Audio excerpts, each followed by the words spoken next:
Hello everybody, this is of course Nick, great and glorious, soon to be famous one day Nick Dutch, chilling out with a nice cup of tea, as close to naked as you're probably going to get me on YouTube, because it's hot. And I was just thinking, I mean, do you know, you personally, right, you personally as in the viewer of this one particular video right now, okay, do you personally know what a genuine Ouija board seance would look like? I mean, if you're gonna say something's fake, you would have to have an understanding as to what something is if it's genuine, right? That would make some sense. If you know what genuine 9-carat gold is, then you'll be able to tell what would be fake 9-carat gold through saying it is not what genuine 9-carat gold is.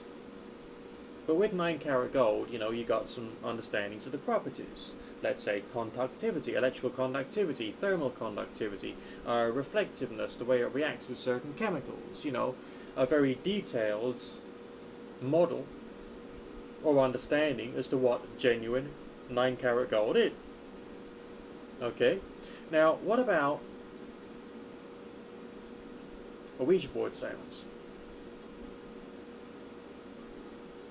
Do you have the same kind of knowledge, or the same quality of knowledge, for the Ouija board seance as you have, or would have, for working out whether 9-carat gold really was 9-carat gold? You would have to have a very strong, very solid understanding as to what a spirit is. The full properties of a spirit. How that spirit has the capacity to interact with planchette on a Ouija board. The role of the operator. Whether the spirit could understand the language, whether it's being communicated through speech, or thoughts, or vibrations in the air, or movement, or non-verbal body language. It would all have to be quite carefully defined. And of course, if that isn't carefully defined, you wouldn't have sufficient grounds to be able to say whether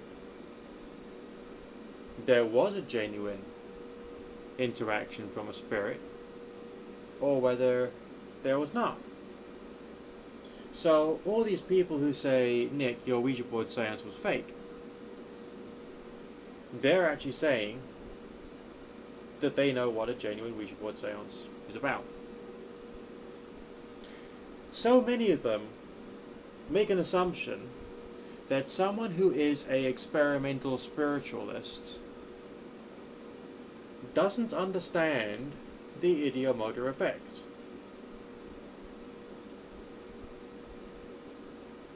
They don't seem to realize that some of us who are experimental spiritualists are trying to exploit the ideomotor and similar effects. And funnily enough, these particular effects result in the operator, which in this case happens to be me, physically pushing the planchette about, whether it's through the ideomotor effect or other forms of psychological investigation type methods.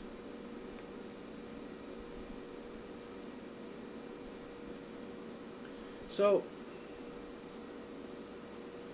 I guess I would ask, WTF? And I would ask this because it would be nice to receive some criticism from people who actually know what they're talking about. Alright? There is a way of looking at the subject of spirits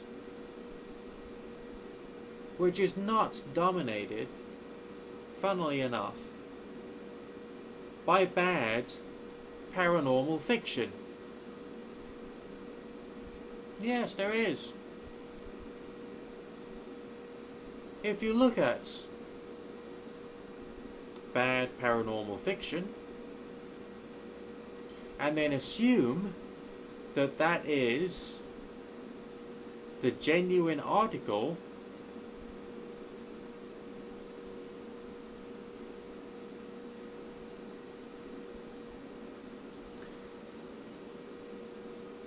it isn't me who's got something wrong with them, if you get my drift.